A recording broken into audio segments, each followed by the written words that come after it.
जय हिंद साथियों, स्वागत है आपका Path to Academy YouTube channel पर।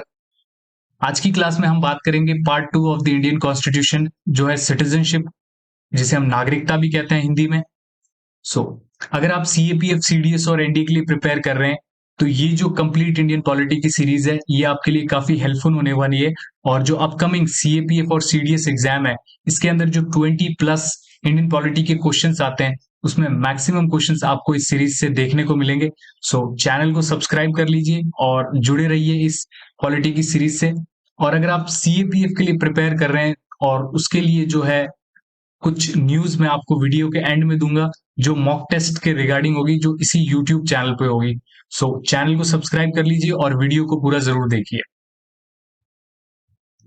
सो शुरू करते हैं। सिटीजनशिप है, अगर मैं इंडियन कॉन्स्टिट्यूशन के हिसाब से बात करूं, तो इंडियन कॉन्स्टिट्यूशन में जो सिटीजनशिप है वो कुछ इस डेट के बेसिस पे लिखी गई है।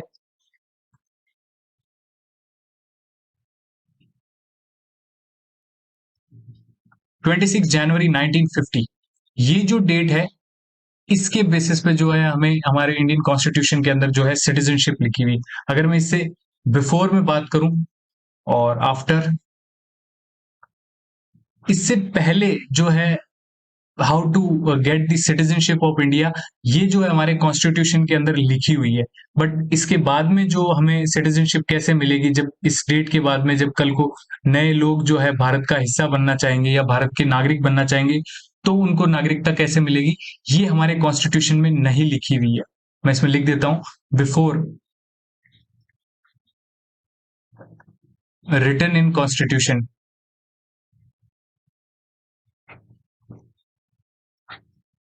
और बाद में अगर मैं बात करूं तो not written in the constitution.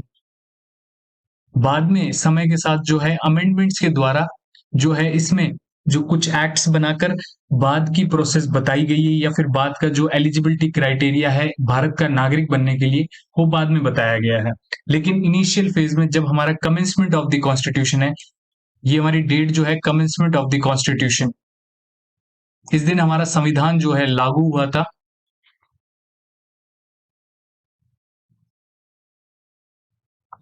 So commencement of the constitution से पहले का जो प्रोसेस है वो हमारे संविधान में लिखा हुआ है, लेकिन बाद का प्रोसेस नहीं लिखा हुआ है। लेकिन बाद में समय के साथ जो है कुछ अमेंडमेंट्स करके, कुछ एक्ट्स बनाकर जो है इसमें प्रोसेस लिख दिया गया है कि अगर कोई व्यक्ति भारत का नागरिक कैसे बनना चाहता है, तो वो इस प्रोसेस से बन जाता है। आगे अगर मैं कुछ टर्म्स की बात कर लेता हूं, जैसे जो है सिटीजनशिप, फिर है डोमिसाइल,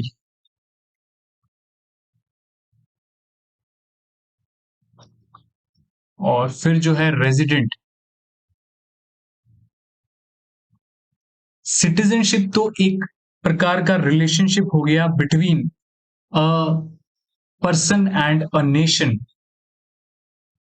अगर कोई व्यक्ति है, वो जिस एरिया का, उसका जो है हिस्टोरिकल बैकग्राउंड, उस व्यक्ति का जो है उस लैंड एरिया से या उस देश से बिलोंग करता है, और उसका जो है बर्थ उसी देश के अंदर हुआ है और वो वहीं रह रहा है, तो वो वहां का नागरिक है। Relation between person and nation. और फिर जो है हमारा डोमिसाइल, जिसे हम हिंदी में अगर मैं कहूं तो मूल निवास भी कह सकते हैं। तो डोमिसाइल जो चीज है, ये हमें जो है हमारा जो प्रेजेंट, फ्यूचर और पास्ट का जो रेजिडेंट है, या फिर हमारा जो प्रेजेंट, फ्यूचर और पास्ट का निवास है, परमानेंट जो निवास है, उसके बारे में बात करता है। जिसे मैं लिख सकता हूँ परमानेंट रेजिडेंट, जहां पर आप फ्यूचर में भी रहेंगे। जैसे आज के टाइम में एग्जांपल ले लेते हैं, कुछ लोग जो है शहर में चले जाते हैं, उनकी फैमिली शहर में जाती है, तो उनका जो जो मूल जो निवास होगा, जो डोमिसाइल जो होगा, वो तो विलेज के अंदर ही रहेगा, गांव के अंदर ही रहेगा। तो वो जो उनका जो है मूल निवास कहलाएगा, वो परमानेंट रेजिडेंस होगा। और रेजिडेंट वो जगह होती है जहां पर आप कुछ समय के लिए रहते हैं, या फिर उस प्रेजेंट समय में रह रहे हैं, जो आप कहीं पे भी रह सकते हैं। जैसे आप दूसरी कंट्री के अंदर रह सकते हैं, या फिर किसी इंडिया के किसी भी स्टेट के अंदर रह सकते हैं, या फिर जो है किसी, अगर मैं कहूँ दूसरे लोकेशंस जो होते हैं जहां पर आप कुछ समय के शॉर्ट टाइम या फिर लॉन्ग टाइम पीरियड के लिए रह रहे हैं, तो उस जगह वो जगह जो होगी वहां पर आप रेजिडेंट कहलाएंगे। अगर आप फॉरेन में रह रहे हैं तो वहां पर आप सिटीजन ना कहलाकर वहां के रेजिडेंट कहलाएंगे। सो ये तीनों टर्म्स थी, इसमें थोड़ा सा बेसिक का डिफरेंस जो है आपको पता चल गया होगा। सो आगे अगर हम बात करें, पार्ट टू जो है हमारे इसके अंदर आर्टिकल 5 टू आर्टिकल 11 तक बात की गई है। और ये जो सिटीजनशिप का प्रोसेस है, ये हमारा जो 26 जनवरी है 1950, इससे पहले के अंदर जो इंडिया के अंदर जो कॉन्स्टिट्यूशन, जो हमारे देश के अंदर नागरिकता कैसे ली जाती है, वो प्रोसेस लिखा गया है। सो सबसे पहला आर्टिकल है आर्टिकल 5। इसमें अगर हम बात करें, a person who had his domicile in India and also fulfilled any of the three conditions. अगर किसी व्यक्ति का जो है डोमिसाइल मूल निवास वो भी भारत के अंदर है और उसने तीन कंडीशंस को फुलफिल कर दिया। तीन में पहली, he was born in India, और दूसरी कंडीशन हो गई, या अगर ये और के अंदर है, या तो इन तीनों में से एक फिल कर दो, और दूसरा जो है आप डोमिसाइल। तो दूसरी है either of the parent born in India, either of the parent born in India. और तीसरी जो कंडीशन है वो ये है कि जो हमारा कमेंसमेंट ऑफ द कॉन्स्टिट्यूशन है, इस डेट के अगर आप 5 साल पहले 5 साल पहले तक जो है 5 years बिफोर, अगर आप रेजिडेंट ऑफ इंडिया है, भारत में आप निवास कर रहे हैं, रेजिडेंट है, तो आपको जो है सिटीजनशिप मिल जाएगी। पहली कंडीशन क्या है, डोमिसाइल होना चाहिए। अगर वो है तो उसी के साथ जो है आपके तीनों में से any one of the condition जो है आप फुलफिल करने चाहिए। या तो आपका जन्म भारत के अंदर हुआ हो, या आपके माता या पिता किसी एक का जन्म जो है भारत के अंदर हुआ है, या फिर जो है आप जो हमारा 26 जनवरी 1950 है उससे 5 वर्ष पूर्व तक आप जो है भारत के अंदर रह रहे थे। तो ये जो है इस आर्टिकल से आपको जो है नागरिकता मिल जाएगी। नेक्स्ट जो है वो है आर्टिकल 6 हमारा। ये कहता है कि provisions regarding citizenship of persons who have migrated to India from Pakistan. अब ये बात करता है जो लोग पाकिस्तान से भारत में आए।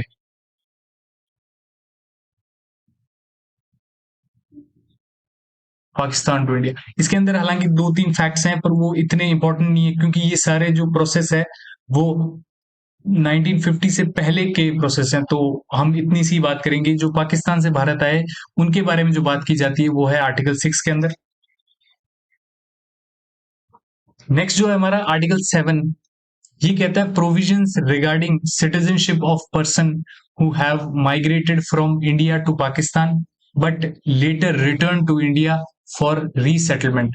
अब ये कहता है कि कोई लोग जो थे वो इंडिया में पहले रहते थे, भारत में रहते थे, फिर इन्हें जो लगा कि हम जो है भारत में नहीं रहना चाहेंगे, हमें पाकिस्तान में जाना है, तो ये लोग पाकिस्तान चले गए।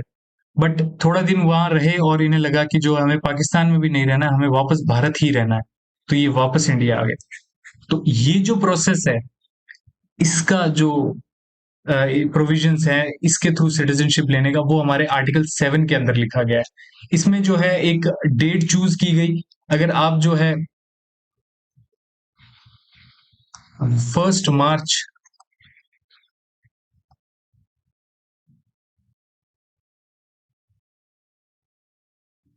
1947 के बाद अगर आप पाकिस्तान गए हैं तो आपको जो है सिटीजनशिप नहीं मिलेगी, क्योंकि इस डेट को फाइनल हो गया था कि कौन सी कंट्री का कौन सा लैंड होने वाला है और कौन सी कंट्री का क्या जो है कॉन्स्टिट्यूशन का सेटअप होगा, या फिर क्या रिलीजियस बेस्ड वो कंट्री होगी।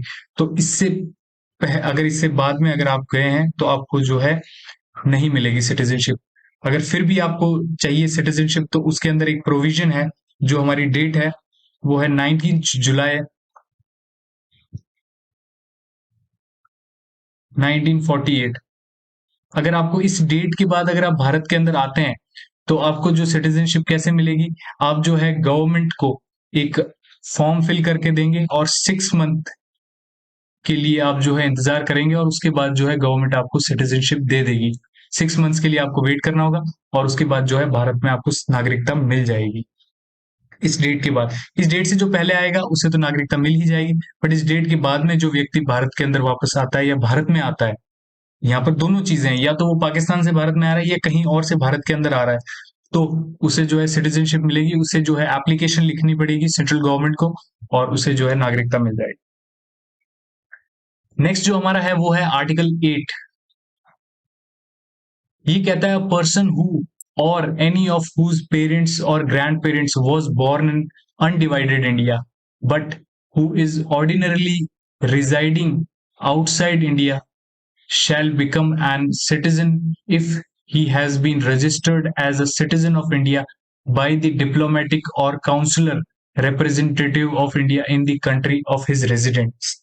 अब ये जो आर्टिकल 8 है, ये सिंपल सी बात करता है कि कोई भी व्यक्ति है जो बाहर रह रहा है, इंडिया से बाहर किसी भी कारणवश रह रहा है, तो उसे अगर भारत के अंदर नागरिकता चाहिए, उसे इंडिया का सिटीजन बनना है, तो उसे जो है अपने आप को रजिस्टर करवाना पड़ेगा बाय रजिस्ट्रेशन प्रोसेस। और वो कहाँ करेगा? जो जिस देश के अंदर रह रहा है उसकी जो डिप्लोमेटिक रिप्रेजेंटेटिव है या फिर काउंसलर है, उनके पास जो है अपनी जो रजिस्ट्रेशन कराएगा और उसके बाद जो है उसको भारत की नागरिकता मिल जाएगी। अगर कुछ शर्त हैं उसके बेसिस पे, या तो उसका जन्म भारत के अंदर हुआ हो, या फिर उसके किसी एक माता या पिता का, या फिर जो उसके, अगर मैं बात करूं, 4 ग्रैंड पेरेंट्स होंगे, एक दादा, दादी और नाना, नानी, इनमें से कोई एक व्यक्ति जो है भारत में अगर उसका जन्म हुआ है तो उसे जो है नागरिकता मिल जाएगी। या फिर और उसके पेरेंट्स, माता या पिता कोई भी एक जो है भारत में उनका जन्म हुआ है तो भी उसे नागरिकता मिल जाएगी, या फिर वो खुद जो है भारत में पैदा हुआ। तो ये जो है 3 कंडीशंस हैं जो जिसके बेसिस पे जो है नागरिकता मिल सकती है। या तो आप जो है आपके ग्रैंड पेरेंट्स में से किसी एक का जन्म भारत के अंदर हुआ हो, या फिर आपके माता या पिता में से किसी एक का जन्म जो है भारत के अंदर हुआ हो, या आपका खुद का जन्म भारत के अंदर हुआ और आपको जो है भारत की नागरिकता चाहिए, सिटीजनशिप चाहिए, तो उसे जो है भारत की सिटीजनशिप मिल जाएगी। नेक्स्ट जो है वो हमारा आर्टिकल 9 है। आर्टिकल 9 हमें जो है सिंपल सा कहता है, हमने जो पीछे 3 आर्टिकल्स के बारे में बात की थी, आर्टिकल 5, 6 और 7 और 8, तो इन आर्टिकल्स के अंदर जो है फर्स्ट आर्टिकल की मैं बात करूं तो इंडिया के अंदर जो रह रहे हैं उनको नागरिकता कैसे मिलेगी, वो उसके बारे में है। 6th आर्टिकल ये है कि जो लोग पाकिस्तान से इंडिया के अंदर आए उनको नागरिकता कैसे मिलेगी, उसके बारे में है। 7th आर्टिकल ये कहता है कि जो लोग इंडिया से पाकिस्तान चले गए और वो वापस इंडिया आ गए तो उनको जो है सिटीजनशिप कैसे मिलेगी। और जो 8th आर्टिकल है ये कहता है कि कोई भी व्यक्ति अगर कोई दूसरे देश में रह रहा है और उसके जो है या तो उसका खुद का जन्म, या फिर उसके किसी एक माता या पिता का जन्म, या फिर किसी एक जो है ग्रैंड पेरेंट का जन्म भारत के अंदर हुआ हो, तो उसे जो है रजिस्टर करना पड़ेगा किसी भी जिस देश में वो रह रहा है उसके डिप्लोमेटिक रिप्रेजेंटेटिव को, इंडिया के जो डिप्लोमेटिक रिप्रेजेंटेटिव उनके पास जाके रजिस्टर करना पड़ेगा और जो है उसे भारत की नागरिकता मिल जाएगी। फिर जो है आर्टिकल 9 ये कहता है कि अगर कोई व्यक्ति person voluntarily acquiring citizenship of foreign state not to be citizen of India, अगर कोई व्यक्ति किसी भी दूसरे देश की नागरिकता को जो है एक्सेप्ट कर लेता है या फिर उस देश का जो है नागरिक बन जाता है, तो उसे जो है भारत में नागरिकता नहीं मिलेगी, उसकी जो इंडियन जो सिटीजनशिप है उसे कैंसिल कर दिया जाएगा। क्यों कर दिया जाएगा? क्योंकि इंडिया के अंदर जो सिटीजनशिप है वो है सिंगल सिटीजनशिप, आप एक ही नागरिकता रख सकते हैं अपने पास, या तो आप भारत की रख लीजिए या फिर किसी और देश की रख लीजिए। फिर जो है हमारा आर्टिकल 10, आर्टिकल 10 बात करता है continuance of rights of citizenship. अब ये आर्टिकल कहता है कि जो हमारी पार्लियामेंट है,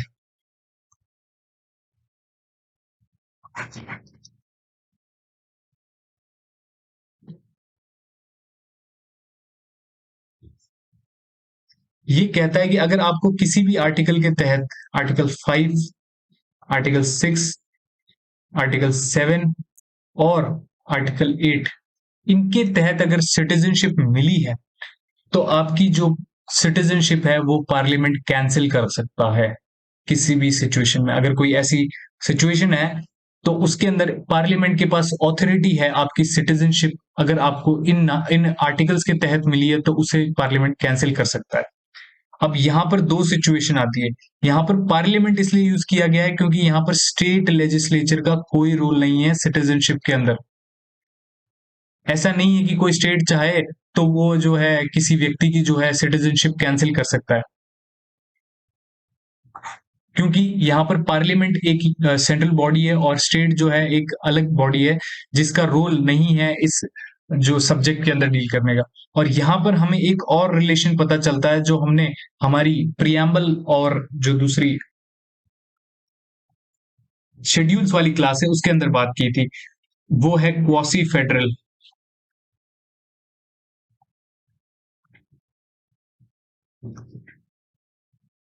भारत के अंदर जो है सेंटर ज्यादा पावरफुल है और स्टेट कम पावरफुल है, क्योंकि सिटीजनशिप के रिगार्डिंग जो भी प्रोविजंस है वो उसकी ऑथोरिटी जो है पार्लियामेंट के पास है, ना कि स्टेट लेजिस्लेचर के पास। सो ये हमने आर्टिकल 10 के बारे में बात की। फिर हमारा आता है आर्टिकल 11। आर्टिकल 11 कहता है parliament shall have the power to make any provision with respect to citizenship. Under this parliament passed citizenship act 1955 and in 86 1986 1992 2003 2005 2015 2019। और ये जो है पार्लियामेंट के पास ऑथोरिटी है कि वो सिटीजनशिप के रिगार्डिंग जो है एक्ट्स या फिर लॉज बना सकता है और जो है उसमें अमेंडमेंट कर सकता है। तो ये जो पावर है ये पार्लियामेंट के पास ही है, जैसे हमने पिछले आर्टिकल में बात की थी।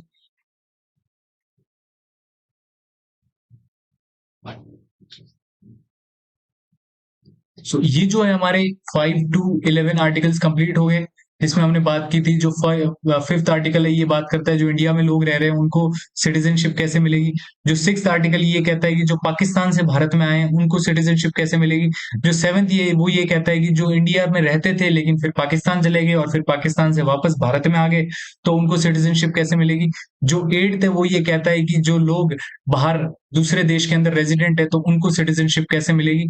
और जो हमारा नाइन्थ है ये कहता है कि अगर आप किसी दूसरे देश की नागरिकता ले लेते हैं तो आपकी भारत की नागरिकता कैंसिल हो जाएगी।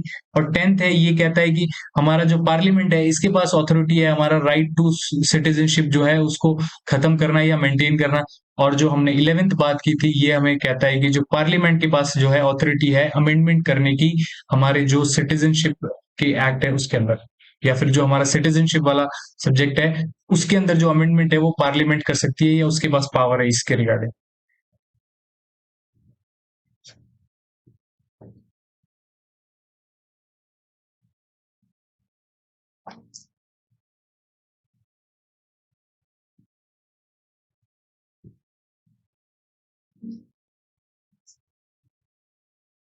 सो नेक्स्ट अगर हम बात करते हैं वो एक सिटीजनशिप एक्ट है जो काफी इंपॉर्टेंट हो जाता है जिसके बारे में हम बात करेंगे। सिटीजनशिप एक्ट ऑफ 1955, 1955 का जो है नागरिकता कानून। इसके अंदर जो है जैसे मैंने बात किया कि जो हमारा कॉन्स्टिट्यूशन है उसमें तो यही लिखा हुआ है कि जो है आपको 26 जनवरी 1950 से पहले नागरिकता कैसे मिलेगी भारत की। बट उसके बाद में भी तो लोग आने लगे और लोगों को जो है भारत की नागरिकता चाहिए थी, तो उसके लिए जो है कुछ प्रोविजंस बनाए गए। उसमें पहला है जो आपको बाय बर्थ, इसके बारे में हम आगे बात करते हैं। हाँ, तो उसके अंदर जो है 5 तरीके बनाए गए कि जिसके थ्रू आपको जो है भारत के अंदर नागरिकता मिलेगी। इसमें पहला है बाय बर्थ, फिर बाय डिसेंट, फिर बाय रजिस्ट्रेशन, बाय नेचुरलाइजेशन और bye incorporation of territory. By birth तो अगर आपका जो है आपका जन्म या आपकी किसी एक माता या पिता का जन्म जो है अगर भारत के अंदर हुआ है तो आपको जो है भारत की नागरिकता मिल जाएगी।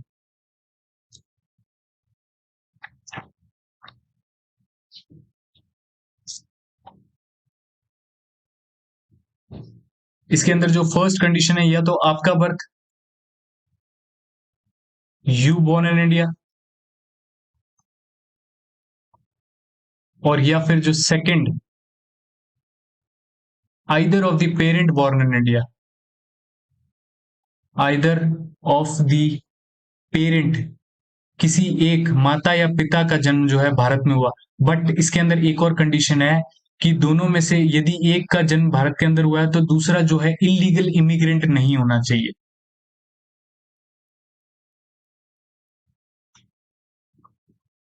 इलीगल इमिग्रेंट, अब ये जो है इस टर्म के बारे में हम बात करेंगे। इलीगल इमिग्रेंट क्या होता है?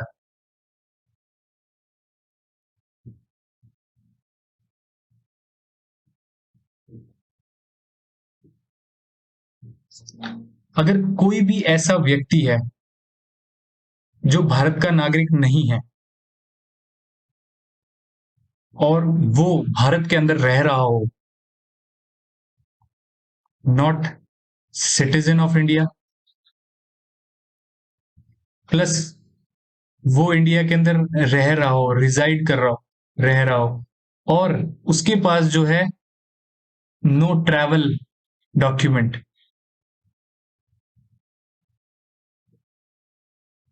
कोई भी जो है ट्रैवल का डॉक्यूमेंट नहीं है। ट्रैवल डॉक्यूमेंट हम यहाँ पर कहेंगे पासपोर्ट को।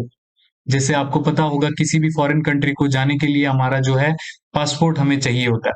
तो ये जो कंडीशन होगी, पहली वो भारत का नागरिक नहीं है, दूसरी वो जो है भारत में रह रहा हो, और तीसरी कंडीशन है वो उसके पास जो है पासपोर्ट, उसका जो ट्रैवल डॉक्यूमेंट है वो नहीं है, तो वो इलीगल इमिग्रेंट कहलाएगा। वो जो है भारत में गैर कानूनी रूप से रह रहा है, तो वो इलीगल, और इमिग्रेंट जो है बिना किसी परमिशन के, तो वो यहाँ पर रहने वाला जो है इलीगल इमिग्रेंट कहलाएगा, इन तीन कंडीशंस के बेसिस पे। तो ये हमने बात की इलीगल इमिग्रेंट की। अब इसके अंदर थोड़ी सी और मैं अगर मैं आपको और जानकारी दूं तो यहाँ पर दो लॉज आते हैं।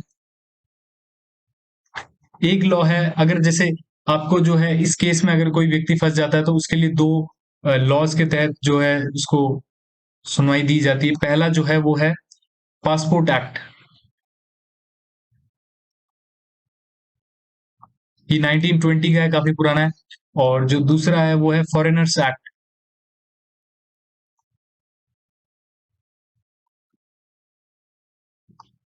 1946।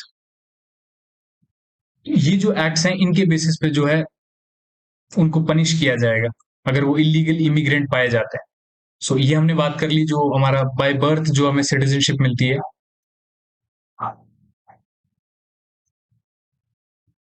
फिर नेक्स्ट जो है हमारा वो है बाय डिसेंट, जिसे हम कहूँ तो मैं वंशानुगत, अगर किसी के जो है एंसिस्टर्स जो है, या फिर पूर्वज, पूर्वज तो नहीं कहेंगे, ग्रैंड पेरेंट्स या फिर पेरेंट्स कहेंगे, तो वो लोग अगर इंडिया के अंदर रह रहे थे तो उनके बेसिस पे जो है उसको जो सिटीजनशिप मिलेगी उसे हम बाई डिसेंट सिटीजनशिप कह सकते हैं। इसमें जैसे अगर मैं बात करूं प्रेजेंट कंडीशन की, जो प्रेजेंट कंडीशन अगर प्रेजेंट में किसी को चाहिए तो वो कैसे होगा? अगर कोई भी व्यक्ति जो भारत से बाहर पैदा हो बट उसका जो वन ऑफ द पेरेंट जो है वो इंडिया के अंदर जो है पैदा हुए हो, तो उसको जो है ये सिटीजनशिप मिल सकती है। और वो जो वन पेरेंट है वो उस व्यक्ति के with in 1 year of birth, with in 1 year of birth वो इंडिया के अंदर जो है उसका जो रजिस्ट्रेशन या फिर उसका जो है एंट्री रजिस्ट्रेशन करवा दे, तो उसकी जो है सिटीजनशिप मिल जाएगी अगर कोई व्यक्ति इंडिया से बाहर पैदा हुआ है।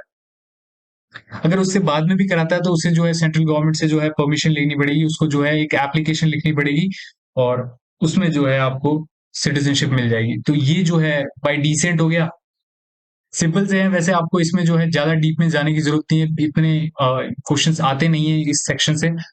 बाय रजिस्ट्रेशन तो आप किसी भी एस्पेक्ट में जो है अगर गवर्नमेंट ऑफ इंडिया या फिर कहीं पर भी बाहर, जैसे हमने बात की थी जो हमारा आर्टिकल 8 है उसके तहत आप कहीं पे भी रजिस्टर कराते हैं तो आपको जो वहां पर नागरिकता मिलेगी उसे बाय रजिस्ट्रेशन कहेंगे। बाय नेचुरलाइजेशन ये थोड़ी सी इंपॉर्टेंट हो जाती है। नेचुरलाइजेशन की जो सिटीजनशिप है वो उसका एक फॉर्मूला है बेसिक सा,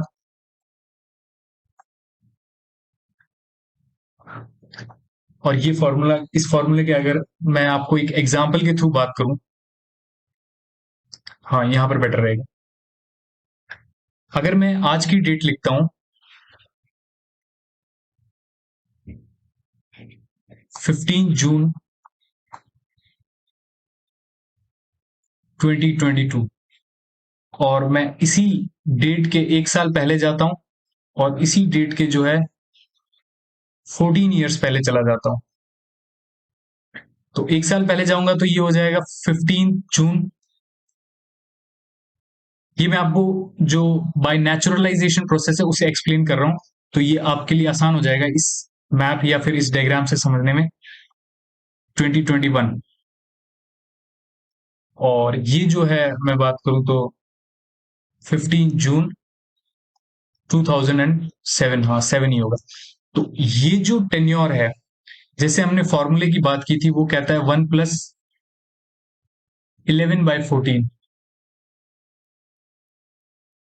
अब जब भी आप बाय नेचुरलाइजेशन जो है आपकी सिटीजनशिप आपको अगर चाहिए, तो आप जो है जिस डेट को, अगर आपने इस डेट को डिमांड की है सिटीजनशिप की, डिमांडेड फॉर सिटीजनशिप, तो इस डेट से एक साल पहले तक तो आपको कंटिन्यूअसली इंडिया के अंदर होना है प्रेजेंट। और इस डेट से लेकर जो है 14 साल तक, 14 ईयर्स तक, इन 14 ईयर्स के अंदर अगर आप 11 ईयर्स भी इंडिया के अंदर प्रेजेंट हैं, तो आपको जो है सिटीजनशिप मिल जाएगी। पहली कंडीशन, जिस डेट को आप अप्लाई कर रहे हो उसके एक साल तक, उस एक साल पहले तक आप कंटिन्यूअसली इंडिया के अंदर हो। और दूसरी कंडीशन, उस एक साल से पहले जो 14 ईयर्स है उनके अंदर आप कंटिन्यूस न होकर 11 ईयर्स, मतलब 14 ईयर्स में से 11 ईयर्स अगर भारत में रहे हैं, तो जो है आप सिटीजनशिप के लिए अप्लाई कर सकते हैं। और बाय नेचुरलाइजेशन, नेचुरलाइजेशन मतलब प्राकृतिक रूप से आप जो समय के साथ धीरे धीरे जो है आपको इंडिया के अंदर रह रहे हो तो आपको जो है नागरिकता मिल जाएगी। तो ये जो है बाय नेचुरलाइजेशन, मैंने आपको प्रोसेस एक्सप्लेन किया। फिर जो है हमारा बाय इनकॉर्पोरेशन ऑफ टेरिटरी, ये जो है ये कहता है कि अगर कोई भी ऐसा लैंड एरिया है जिसको इंडिया ऑक्यूपाई करेगा फ्यूचर में, तो उसके जो नागरिक होंगे उनको भी भारत की नागरिकता दी जाएगी। तो उनको जो नागरिकता दी जाएगी वो इस कंडीशन के बेसिस पे दी जाएगी, बाय इनकॉर्पोरेशन ऑफ टेरिटरी। और इसके अंदर एग्जांपल ले ही सकते हैं हम गोवा, पुडुचेरी, पौंडीचेरी और ये सारे जितने भी यूटीज हैं जिनको हमने दूसरे देश से आजाद करवा के भारत में शामिल किया है, तो इनके जो लोग थे उनको नागरिकता इस बेसिस पे दी गई। सो अब जब हमने बात कर ही ली, आपको नागरिकता मिल ही गई, तो अब हम बात करेंगे कि आपकी नागरिकता जा कैसे सकती है। पहला जो आपका टर्म है वो है रेनन्सिएशन, बाय रेनन्सिएशन। अब बाय रेनन्सिएशन आपको जो है आपकी नागरिकता कैसे जा सकती है, आप जो है खुद कल को जो है जोश में आ जाओ और कह दो कि मैं जो है एक लेटर लिखता हूं और मुझे जो है अपनी नागरिकता, सिटीजनशिप जो है कैंसिल करनी है। अब ये आप कब करोगे, या तो आपको किसी दूसरे देश की सिटीजनशिप मिल गई है, या फिर जो है दूसरी तो कोई कंडीशन ही नहीं बनती है। तो बाय रेनन्सिएशन में इतना ही होगा कि आप खुद अपना एक त्याग पत्र दोगे, जो है एक तरह का जैसे रेजिग्नेशन लेटर होता है, वैसे त्याग पत्र दोगे कि मैं जो है अपनी नागरिकता त्यागता हूँ, छोड़ता हूँ। तो जो है आपको बाय रेनन्सिएशन आपकी सिटीजनशिप चली जाएगी। और ये आप मैक्सिमम टाइम्स जो लोग करते हैं वो तभी करते हैं जब उनके पास किसी दूसरे कंट्री की सिटीजनशिप आ जाती है। फिर है बाय टर्मिनेशन। अगर आप लंबे समय से भारत के अंदर नहीं रह रहे हैं, आप किसी दूसरे देश में रह रहे हैं और आपको जो है वहां पर, अगर मैं कहूं, सिटीजनशिप मिल गई है, तो आपकी जो सिटीजनशिप है इंडिया के अंदर कैंसिल कर दी जाएगी बाय टर्मिनेशन। तीसरी वो है डेप्रीवेशन। डेप्रीवेशन का मतलब हो गया, अगर आप इंडिया के अंदर कॉन्स्टिट्यूशन की रिस्पेक्ट नहीं कर रहे हैं, तो आपकी सिटीजनशिप जो है छीन ली जाएगी, कैंसिल कर दी जाएगी। ये मैक्सिमम टाइम्स उनके साथ किया जाता है जिनको सिटीजनशिप दी जाती है। जैसे जो हमारे बाद में लॉज बने सिटीजनशिप देने के लिए, जो अदर कंट्रीज के लोग थे, अगर उनको हमने सिटीजनशिप दी है तो उनकी जो है बाय डेप्रीवेशन हम सिटीजनशिप वापस भी ले सकते हैं। उन्हीं के साथ ये किया जाता है। सो हमने तीन टर्म्स की बात की। रेनन्सिएशन, आप खुद जो है अपना एक त्याग पत्र देते हो कि मुझे नागरिकता नहीं चाहिए भारत की, अब मुझे किसी दूसरे देश की नागरिकता मिल चुकी है तो मैं भारत की नागरिकता जो है त्यागता हूँ। बाय टर्मिनेशन मतलब आप जो है, आपकी जो नागरिकता है वो लंबे समय से आप जो है भारत में नहीं आ रहे हो, किसी दूसरे देश में रह रहे हो, तो आपकी जो है नागरिकता चली जाएगी। फिर जो है बाय डेप्रीवेशन, आप जो है संविधान की जो है संविधान का सम्मान नहीं कर रहे हो, तो उसके अंदर जो है बाय डेप्रीवेशन आपकी जो है नागरिकता चली जाएगी। फिर हमारा जो एक रीसेंट टॉपिक जो है न्यूज में रह जाता है, उसके बारे में हम बात करते हैं, सिटीजनशिप अमेंडमेंट एक्ट 2019। ये एक्ट जो है काफी चर्चा में रहा था, और ये कहीं ना कहीं थोड़ा सा इंपॉर्टेंस भी बनाता है इस सिटीजनशिप के टॉपिक के अंदर, तो आई इंक्लूडेड दिस। इस एक्ट की बात करें तो इस एक्ट के अंदर कुछ रिलीजन्स के नेम हैं जो मैं लिख देता हूं यहां पर। हिंदू,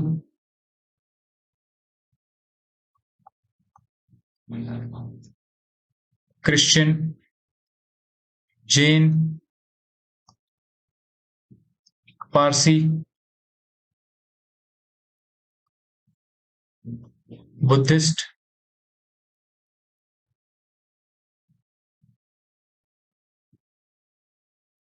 और जो लास्ट है वो है सिख।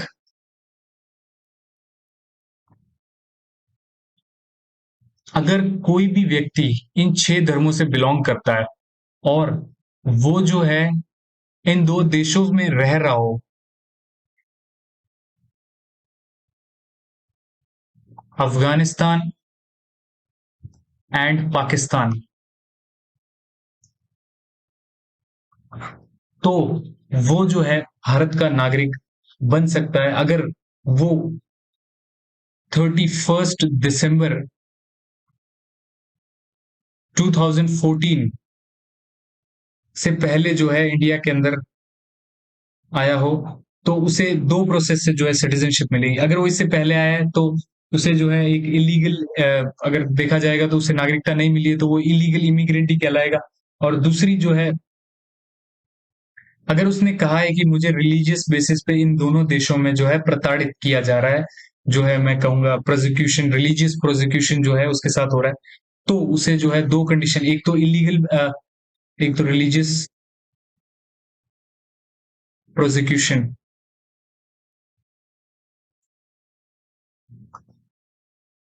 और दूसरी जो है वो अगर इलीगली इमिग्रेंट है।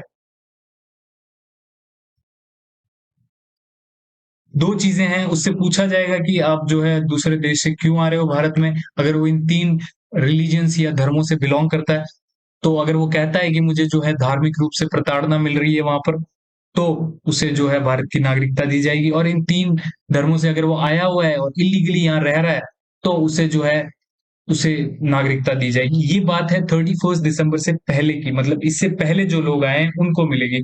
और अभी भी जो है इसमें बाय नेचुरलाइजेशन जो है वो दी जाएगी, बाय नेचुरलाइजेशन सिटीजनशिप। यहां पर जो नेचुरलाइजेशन है वो अलग है। अलग कैसे है? क्योंकि वो जो नेचुरलाइजेशन है वो तो आपको पता है कि उसमें 1 साल प्लस 11 ईयर्स और 14 ईयर्स, ये वाला जो फॉर्मूला यूज करते हैं ये तो बहुत लॉन्ग हो जाएगा। तो यहाँ पर सरकार ने एक नया नेचुरलाइजेशन का जो है स्कीम निकाली, वो कुछ इस प्रकार से है। इनको जो है फास्ट ट्रैक सिटीजनशिप दी जाएगी।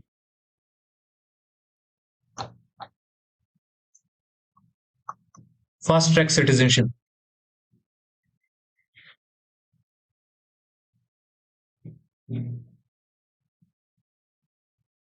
यहां पर इन्होंने फॉर्मूला चेंज करके कर दिया है, वो है पिछले 1 साल तक तो आपको भारत में रहना ही है। आप मतलब पिछले 1 साल से लगातार भारत में रह रहे हैं, लेकिन उससे पिछले जो 14 ईयर्स हैं उसके अंदर आपको जो है सिर्फ 5 साल अगर भारत में रहे हैं, तो आपको जो है फास्ट ट्रैक सिटीजनशिप के तहत जो है नागरिकता मिल जाएगी भारत के अंदर। और उसके अंदर आपकी जो कंडीशंस मैंने बताई, अगर आप इन 6 रिलीजन से बिलोंग करते हैं, और जो है इसके अंदर आप जो है अफगानिस्तान या पाकिस्तान से आपको जो है रिलीजियस प्रोसिक्यूशन, मतलब धार्मिक प्रताड़ना आपके साथ हुई है रिलीजियस, और फिर जो है या तो आप इलीगली इमिग्रेंट है इन 6 देशों से और इन रिलीजन से है, तो आपको जो है 31 दिसंबर 2014 से पहले आए हुए हैं तो आपको भारत की नागरिकता मिल जाएगी बाय नेचुरलाइजेशन। और यहाँ पर जो नेचुरलाइजेशन होगा वो फास्ट ट्रैक सिटीजनशिप के द्वारा होगा, जिसमें जो है आपको 1 साल तक तो भारत में रहना ही है। उससे पहले की बात कर रहा हूँ, जिस दिन आप अप्लाई करते हैं for the demand of the citizenship, उससे पूर्व 1 साल आप भारत में रह चुके हैं, और उससे 14 वर्ष पूर्व जो है आप 5 साल तक भारत में रह रहे हैं, तो आपको जो है भारत की नागरिकता दे दी जाएगी बाय फास्ट ट्रैक सिटीजनशिप। सो ये हो गया हमारा ये आर्टिकल। अब इसमें एक टर्म और आती है, ओसीआई, आपने भी सुना होगा OCI, overseas citizens of India.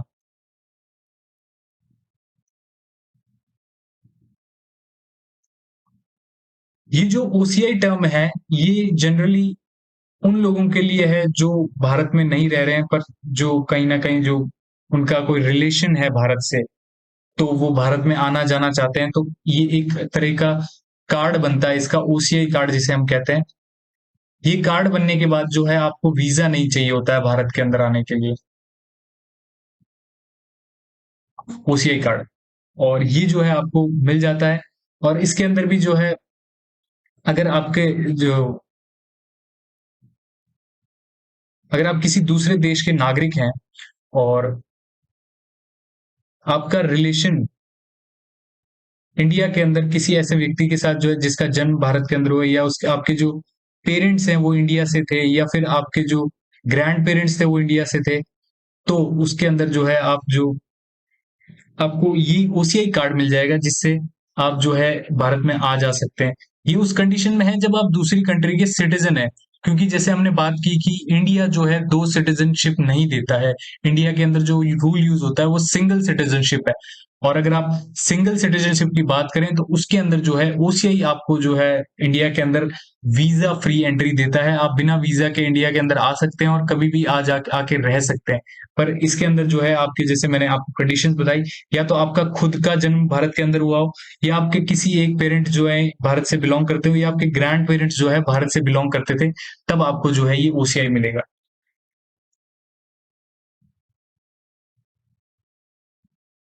इसके अंदर आपको जो है पुलिस वेरिफिकेशन की भी जरूरत नहीं पड़ती है वैसे तो।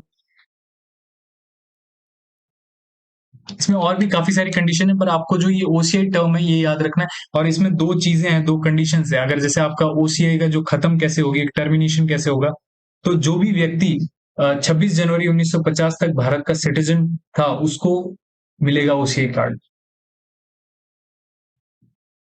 और वो अगर बाद में किसी दूसरे देश का नागरिक बन गया, जैसे हमने बात की थी, जो हमारा आर्टिकल 8 है उसके अंदर, अगर पहली कंडीशन की बात करें, सिटीजन ऑफ इंडिया टिल 26 जनवरी 1950, 1950 तक वो भारत का नागरिक था, तो उसे जो है सिटीजनशिप मिल जाएगी। अगर उसने बाद में किसी दूसरे देश की नागरिकता मिल गई, ओसीआई मिल जाएगा, sorry, not citizenship, OCI, overseas citizen of India.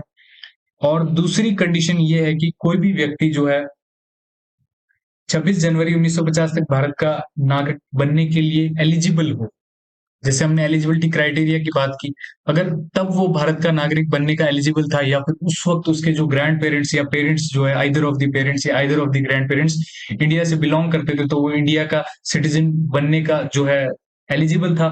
और अगर वो कंडीशन थी, तो जो है आपको जो ओसीआई मिल जाएगा। तो ये दो कंडीशन है ओसीआई के लिए।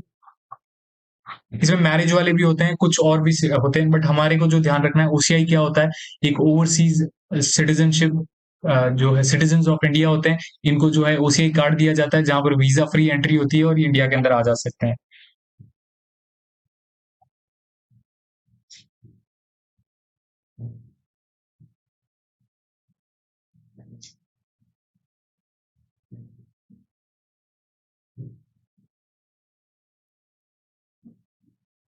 अब कुछ और टर्म्स हैं जिनके बारे में हम बात कर लेते हैं। जैसे अभी रिसेंट में जो चल रहा था, एनआरसी और एक एनपीआर।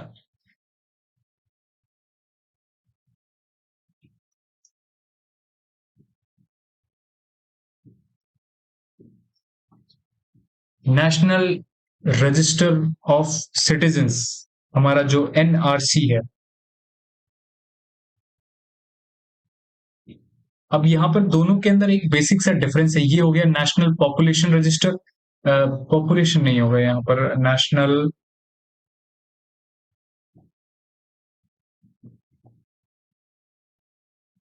हाँ ये नेशनल पॉपुलेशन रजिस्टर हो गया। हाँ नेशनल पॉपुलेशन रजिस्टर ही होगा। और जो दूसरा वाला है वो है हमारा national register for citizens. National register for citizens,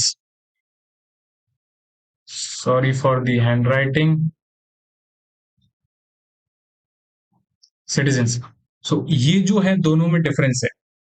पहला जो बात करता है हमारा एनआरसी, जो हमारा नेशनल रजिस्टर ऑफ सिटीजन्स है, इसके अंदर जो भी भारत के नागरिक हैं उनका जो रजिस्टर है उसे हम नेशनल रजिस्टर फॉर सिटीजन्स कहेंगे। जितने भी भारत के नागरिक हैं वो इसके अंदर इंक्लूड होते हैं।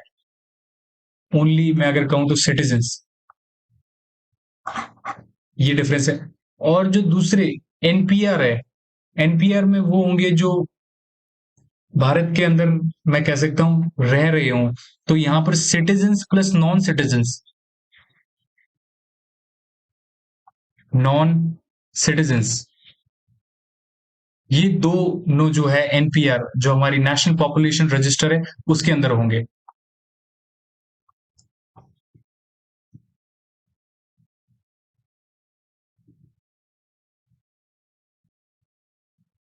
एक टर्म होती है यहां पर यूजुअल रेजिडेंट। इसका मतलब ये होता है कि कोई भी ऐसा व्यक्ति जो पिछले 6 महीने से भारत में रह रहा हो और अगले 6 महीने भी भारत में रहेगा।